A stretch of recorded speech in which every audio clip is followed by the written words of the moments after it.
Hola, ¿qué tal, colegas? Espero que estén bien, que les haya servido esas vacaciones, aunque sea para descansar un poco ahí encerrados en su casa y que pues, todo marche bien de salud, claro. Seguimos con la clase. El siguiente tema van a ser moléculas, ¿ok? Ya vimos los principios de mecánica cuántica, después cómo estudiar átomos y ahora vamos a estudiar moléculas, que es lo que en realidad nos interesa a los químicos.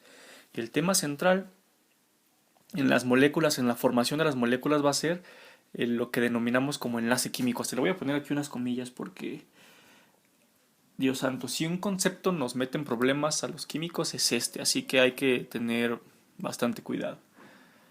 ¿Para qué nos sirve el enlace químico? Para predecir cómo se van a comportar los compuestos, ¿vale? Aquí vamos a estar hablando de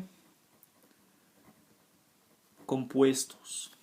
¿Qué van a ser los compuestos? Pues van a ser el conjunto de moléculas, ¿ok? Enlace químico es formación de moléculas y las moléculas pues también les denominamos compuestos, que va a ser como la forma macro en la que lo vemos. Vemos un compuesto físicamente y ese compuesto está formado pues por moléculas, ¿ok? Y a su vez las moléculas formadas por átomos.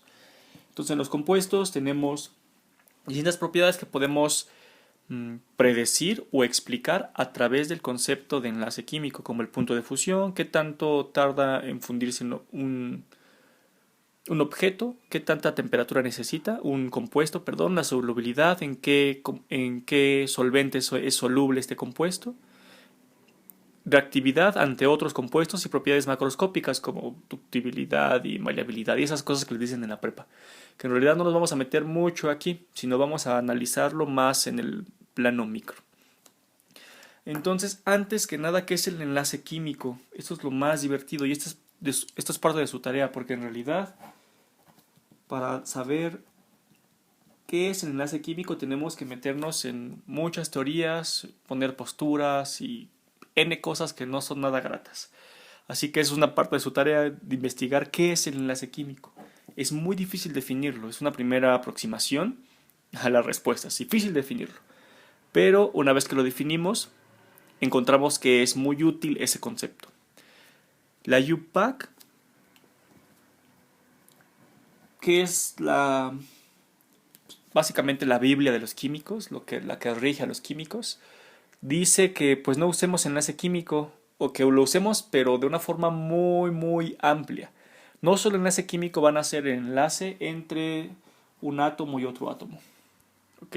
No solo este es enlace químico, sino también va a ser, según la UPAC, la interacción que existe entre moléculas. La voy a apuntar con otro color, este de aquí. Entonces es complicado decir enlace químico, así que voy a intentar en la medida de lo posible, porque es un concepto y una palabra que tenemos arraigados en nuestro día a día como químicos. En todas las materias van a encontrar la palabra enlace, pero yo voy a intentar decir en lugar de enlace, para encontrar una afirmación más amplia, interacción química. Y entonces las interacciones químicas, pues ya es un rango más amplio y es así como podemos definirlas de una manera pues más sencilla. Dos cosas que interaccionan es una interacción química. Si esa interacción química hace que mi sistema sea más estable, entonces son interacciones favorables. Si mi sistema es más estable, usualmente es por eso, por esta razón de estabilidad por la cual se forman los enlaces. Entonces, si mi sistema es más estable, esto hace que mi interacción química es una interacción favorable. Vamos a ir hablando poco a poco de esto, pero ahorita me gustaría que tuvieran en mente que vamos a utilizar en medida de lo posible el concepto de interacción química en lugar de enlace químico. ¿Por qué? Porque el enlace químico es sumamente complicado de definir, es un concepto que nosotros nos inventamos y a veces no aplica en la mayoría de las moléculas que conocemos. Estos conceptos están cambiando constantemente. Ahora, ni modo, tengo que pasar por aquí. Cosas metálicas, cosas iónicas y cosas covalentes, porque me los pide su temario, pero van a ver que lo voy a hacer de una forma muy sencilla porque no quiero estas broncas. Cuando sean grandes, van a ver que no solamente van a existir como enlaces metálicos, iónicos y covalentes, sino más bien que son una mezcla de todo. Entonces, eso ya es otro problema que van a ir analizando posteriormente. Primero les voy a dar las generalidades de lo que conocemos como enlace metálico, ¿vale? Interacción metálica. Estos tenemos propiedades en el macro, que ya las conocemos. Los metales, pues obviamente son buenos conductores, tanto de calor, conducción térmica, como de electrones, conducción eléctrica. ¿Okay? Otra cosa que hace a los metales, o una propiedad importante en ellos, es la maleabilidad. ¿Qué es esto? Pues que se puedan moldear, ¿no? Que se puedan mover. Vamos a darle cuántica a esto. ¿Cómo existe el enlace metálico? ¿O qué características tiene este enlace metálico? Vamos a decir que de manera cuántica, por ejemplo, el HOMO-LUMO, la diferencia entre el HOMO-LUMO, que ya habíamos visto que el HOMO es el orbital más alto ocupado y el LUMO el orbital más bajo desocupado. Esta diferencia de energía se le conoce como gap. Así la van a encontrar. Este gap, así la gente vive de encontrar este gap. Porque mientras más chiquito sea este gap, mientras menor la energía, menor gap, menor energía entre HOMO y LUMO, esto hace que la conducción sea más fácil. ¿Qué conducción? Pues la conducción eléctrica. La conducción eléctrica es más fácil. En este momento, miles y miles de químicos están buscando moléculas que tengan HOMO-LUMO gap chiquito. ¿Y cómo hacen esto? Pues cambiando la estructura, analizando cuántica, pasando la estructura de la materia. Y de esta forma, una vez que ya tienen el HOMO-LUMO gap pequeño, eso genera que la conducción de electrones sea más sencilla. ¿Esto a qué le suena? Pues se utiliza ahorita en celdas fotovoltaicas, en celdas orgánicas fotovoltaicas, capaces de conducir electricidad. Pero los metales lo tienen de forma inherente. Así que un HOMO-LUMO gap pequeño quiere decir que, o más bien define lo que sería una interacción metálica. Los metales tienen HOMO-LUMO gaps pequeños.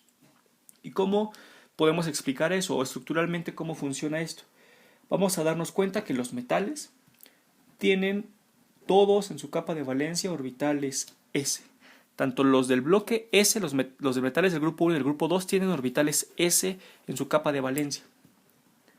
Y también los metales de transición en el bloque D tienen D y S. Así que todos los metales tienen orbitales S disponibles para hacer pues, algo de este estilo. Esto van a ser un orbital S, otro orbital S, otro orbital S aquí, otro orbital S aquí, otro orbital S aquí. ¿Okay? Se encuentran haciendo una especie de traslape. Esta traslape, a su vez, va a hacer que los electrones de un átomo se encuentren disponibles por el otro átomo y así con respecto a cada uno de los átomos que están formando mi interacción metálica. Esto de aquí es lo que generaría lo que llaman así en preparatoria como mar de electrones, ¿no? Que básicamente es una deslocalización electrónica que se da en los metales, ¿vale? Es un modelito ahí pues, más o menos chafo.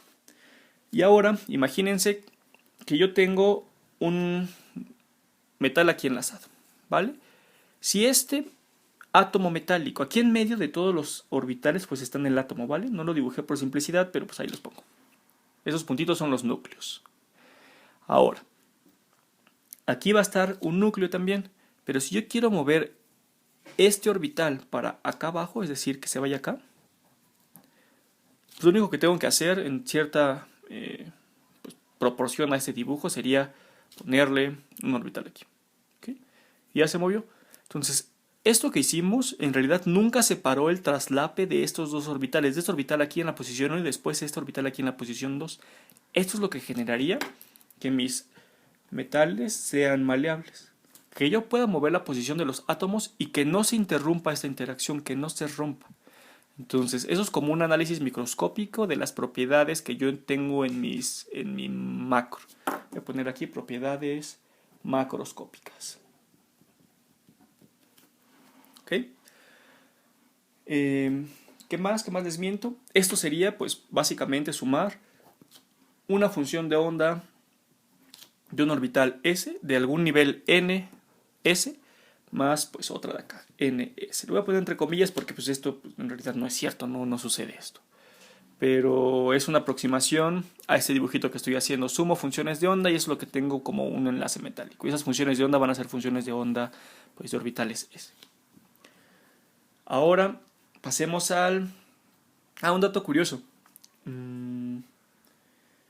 Este HOMO-LUMO gap define un montón de propiedades, ¿vale? Como ya les dije, si conduce los electrones, si es aislante o si es conductor.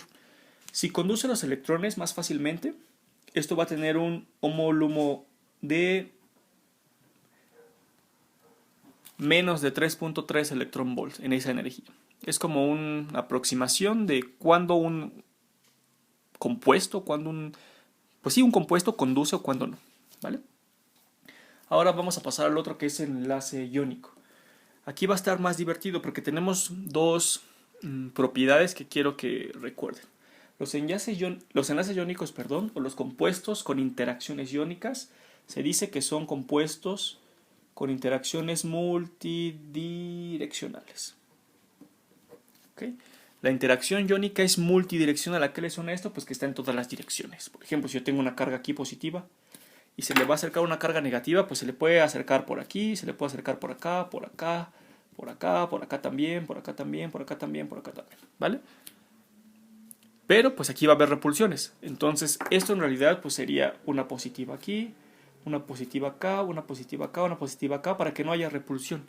Pero lo que tienen que ver con este dibujito es que si yo analizo esta carga, va a tener una interacción en esta dirección, derecha, izquierda, en todas las direcciones posibles.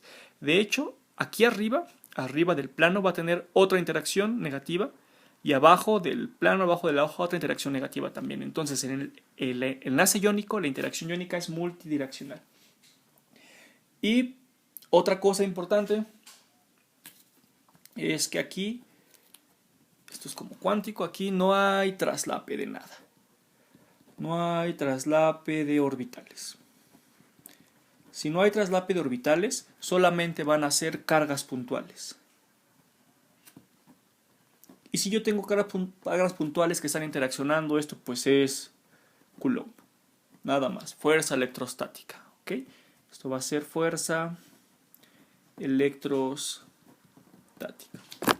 ¿Vale? Perdón. Ahora, propiedades del enlace iónico de los compuestos con interacciones iónicas. Pues las más importantes es que tienen puntos de fusión. Voy a poner aquí puntos de fusión altos. Ojo con esta va a ser importante para cuando estemos analizando lo siguiente que les daré, que se va a llamar reglas de Fajans.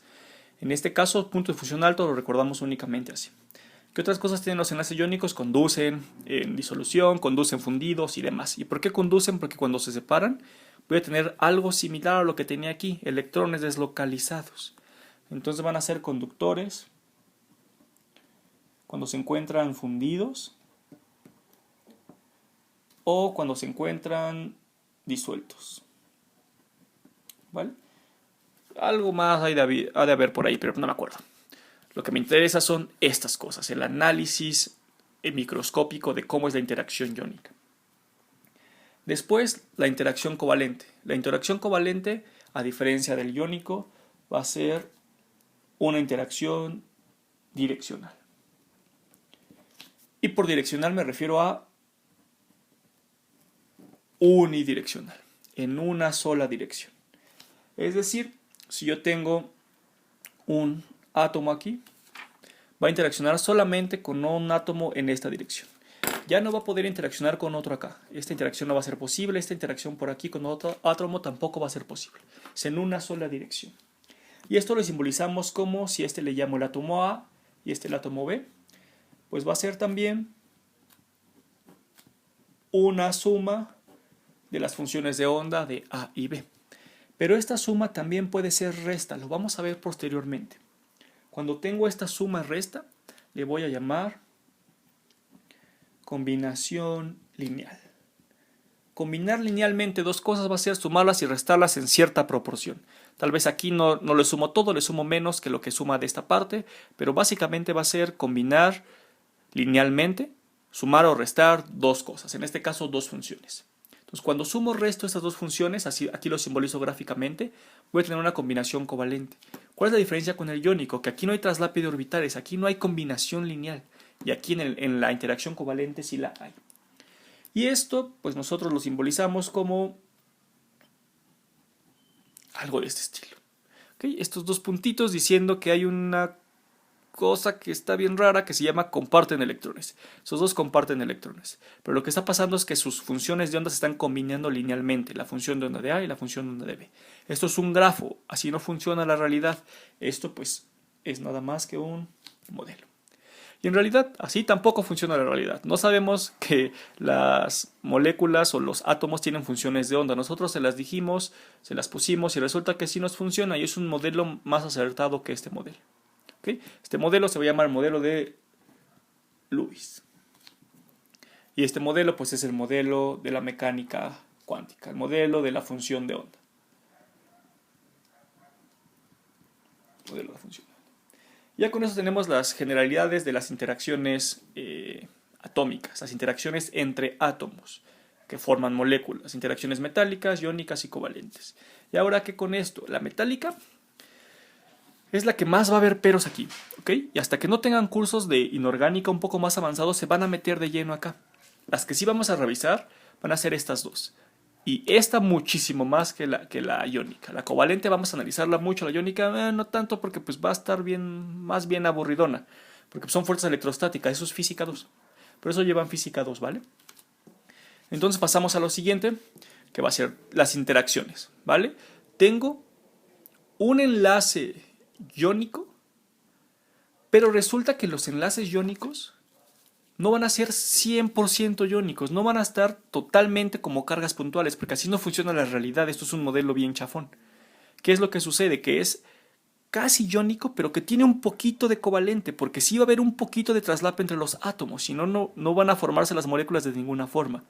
Decimos que las moléculas tienen carácter predominantemente iónico o predominantemente covalente, pero siempre está la combinación de ambas como mínimo. Entonces, en un enlace iónico va a haber enlaces o va a haber una interacción, pero esta interacción no va a ser 100% iónica, sino va a tener un carácter covalente en cierta medida, un poquito de carácter covalente. Y esto lo vamos a analizar con reglas de Fajans. Eso va a ser en la siguiente sesión. Lo que vamos a ver ahora es analizar un enlace covalente, una interacción covalente, pero que tiene carácter iónico. ¿Y cómo va a ser esto? Imagínense que yo tengo una molécula formada por un átomo A y un átomo B. Y aquí tengo pues un traslape de funciones de onda que me quedó de esta forma. Si yo quiero que ese traslape de funciones de onda tenga más o menos una forma iónica, un carácter iónico, algo tiene que pasar. Y lo que pasa usualmente es esto, que un poquito de la densidad electrónica, este contorno que veo aquí van a ser electrones básicamente, un poquito se va a ir para este lado, para este átomo, un poquito de A se va a ir para B. Y esto nos va a generar que tenga ahora dos núcleos, pero un poquito menos de densidad aquí y un poco más de densidad de este lado. Ahí, ¿no? Bien chafón. Pero ¿qué es lo que pasó? Que este es el átomo A y este es el átomo B. Pero aquí voy a tener más electrones. Más electrones de lo que tenía acá. Entonces, esto ya se va a parecer un poquito más a tener una carga positiva con una carga negativa. Perdón, es decir, a que tenga un enlace covalente con carácter iónico. Como ven, siempre van a estar las dos cosas, porque esto siempre va a suceder. Siempre un átomo va a tener un poquito más de densidad electrónica que otro átomo. Esto es claro, siempre sucede. Y esto lo analizamos a través de algo que conocemos como precisamente carácter iónico. El carácter iónico va a ser qué tan iónico es tu enlace covalente. A mí dime cuáles son tus átomos y yo te voy a decir qué tan iónico, qué tanta interacción iónica hay en tu enlace que tú me dices que es covalente 100%, pero no es cierto. ¿Y cómo se calcula? El carácter iónico es igual a 1 menos la exponencial de menos delta G al cuadrado entre 4. Changos, ¿es una ecuación? Sí, es un formulazo, es un número, ¿vale? Este va a ser un número entre 0 y 1. Si yo quiero poner porcentaje, pues lo multiplico por 100%. Pero este es un número entre 0 y 1. Y ahora, ¿quién es esta delta G? Delta G va a ser igual a G de A menos G de B. Y ahora, ¿qué es la G de A y qué es la G de B? G va a ser una propiedad, ya me metí en problemas, química, que se va a llamar electronegatividad. Entonces, electronegatividad la simbolizamos con G. Y aquí es donde empiezan todas las broncas. La electronegatividad es otro concepto que también nos sacamos de la manga. Esto obviamente no lo sacamos de la manga, lo del carácter iónico. Y la electronegatividad también lo hicimos. ¿Por qué la sacamos de la manga? Pues porque nos permite explicar cosas como por qué las moléculas tienen cierto carácter iónico cuando son covalentes o por qué hay más electrones en el B que en el A, básicamente, ¿no? Entonces, hay muchas formas de definir electronegatividad y están las lecturas que van a hacer esta semana. Voy a poner solamente dos. La electronegatividad según Pauling, decimos la escala de Pauling, o la electronegatividad según Mulliken-Jaffe, es decir, la escala de Mulliken-Jaffe. Les llamamos escalas porque van de un valor dado a otro valor. ¿Okay? Las dos son escalas. ¿Y de qué valor es ese? El que se le antojó a Pauling y el que se le antojó a Mulliken-Jaffe. ¿Ok? Primero voy a analizar la de Pauling. ¿Por qué la de Pauling? Porque es la más usada. Esta es la más empleada. No es la mejor, pero es la que es más popular. Es la que viene en las tablas periódicas ahí, ¿vale? ¿Y qué dice esto? Tengo una energía AB. Esta energía le voy a llamar energía de enlace. Y va a ser la energía de enlace entre A y B. Y según Pauling va a ser igual a la mitad, es decir, como un promedio de la energía de A enlazado con A, es decir, carbono con carbono, por ejemplo, más la energía de oxígeno con oxígeno, entre 2, y eso me daría la energía de CO. ¿Ok? Este es AB, AA más BB. Pero resulta que aparece algo raro, que esta energía no va a ser la misma que esta energía de acá, sino que va a haber un factor energético que tengo que considerar. Y ese factor energético que propuso Pauling tiene que ver con la electronegatividad. Esta acá va a ser una constante y Gi y Gb van a ser las electronegatividades de los átomos al cuadrado. Es una diferencia. Si se fijan, es el mismo delta de acá. Solo lo puse de forma explícita para que lo viéramos. Entonces, ¿qué es lo que me dice Pauling? Que si yo hago el promedio de la energía de enlace de las moléculas homonucleares, lo voy a poner aquí abajo. AA quiere decir homonuclear, que tienen el mismo núcleo. Y la de BB, que es la homonuclear de B, y la divido entre 2, no va a ser lo mismo a la energía de enlace de A y B. No es un promedio. Algo sucede aquí. Y lo que sucede es que los átomos van a estar interaccionando a través de interacciones tanto covalentes como iónicas. Y el descubrir cómo interaccionan estas o qué tantos electrones tiene el B con respecto a, esto se llama o esto lo define la electronegatividad. Y lo puedo poner aquí con un esquemita. ¿Okay? Esto me va a decir si yo tengo AB dibujado con una rayita de enlace, que quiere decir que tengo enlaces compartidos. Esto es lo que quiere decir este grafo. También es un símbolo. ¿Qué tanto de esta especie tengo y qué tanto de esta otra especie tengo? Esto sería una interacción totalmente covalente y eso sería una interacción totalmente iónica. ¿Vale? Entonces, si yo tengo una interacción covalente, va a tener cierto carácter iónico. Esto de aquí lo toma en cuenta la electronegatividad. ¿Y estos valores cuáles son? Son valores que él se inventó. Que él tomó, dijo, yo quiero que este valga este valor y de ahí vámonos. El valor que usó como referencia, porque obviamente tiene que tener una referencia porque es una escala que él se inventó, es el hidrógeno. ¿Ok? Que tiene un valor de 2.1 que ya van a ver en sus tablas periódicas. Pero es una referencia porque todo esto es un invento, ¿vale? Esto de aquí es un modelito, es otro modelo que me dice, si yo tengo una interacción covalente, también puede que sea iónica en cierto momento.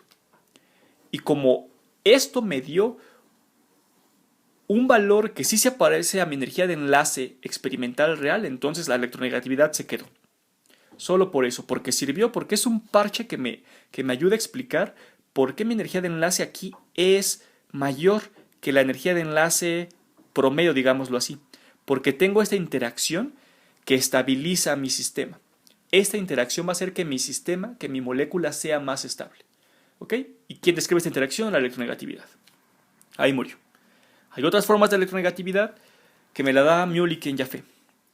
¿Y esta por qué es más bonita que esta de acá? Porque esta electronegatividad de Mulliken-Jaffe es a través de dos propiedades que ya conozco, que es la energía de ionización y la afinidad electrónica de los átomos. Esta es muy aceptada, porque tiene mucho más sentido que este cuchareo que Pauling se hizo de acá, poniendo una referencia y dando valores, haciendo ajustes, haciendo cuchareo del bueno, así del macizo. Pero Mulliken Jaffe dijo, pues ya con propiedades que tenemos, podemos calcular la electronegatividad. Y esa también tiene sentido, porque resulta que aunque no lo queramos, no es una propiedad periódica la electronegatividad, pero como Pauling la puso como para cada uno de los átomos, como Pauling la postuló, la electronegatividad también sigue cierta tendencia, en donde los valores más grandes se encuentran acá. Y te dicen, el átomo más electronegativo es el flúor, ¿sí o no? Porque, pues quién sabe, ¿no? Te lo dijeron así y así te lo aprendes. Pero esto tiene que ver tanto con la energía de ionización y la afinidad electrónica. Y recordamos que tanto la energía de ionización como la afinidad electrónica crecen en este lado, crecen en esta tendencia. Entonces, si las dos crecen, obviamente la electronegatividad va a crecer en la misma tendencia en la cual estas dos propiedades lo hacen. Así que esta es una definición un poco más bonita, pero no es tan usada como Pauling. Nos casamos con lo fácil y Pauling es muy sencillo, está en las tablas y lo usamos, ¿vale? Pero en realidad es más bonita esta de acá. Pero vamos, lo que nos va a funcionar es esto, esta diferencia. No importa con cuál la calcule, sino esta diferencia de aquí. Y para rematar, pues ustedes van a ver que mientras mayor sea esta diferencia, mientras las electronegatividades de dos átomos sean más diferentes, va a ser más iónico el carácter. Entonces aumenta la diferencia y por lo tanto aumentará el carácter iónico de mi interacción. Eso es lo que va a pasar, solo esto. Pero ya está diciendo esto, me parece que es bien chafa decir esto de aquí, porque pues básicamente son cuchareos y nos inventamos de esa forma. Pero la gente lo usa, van a ver que los orgánicos lo usan, gente inorgánica lo usa, porque funciona, pero pues no tiene un fundamento en realidad fuerte, ¿vale? Es uno de tantos inventos que hemos visto hasta ahorita. Y pues ya,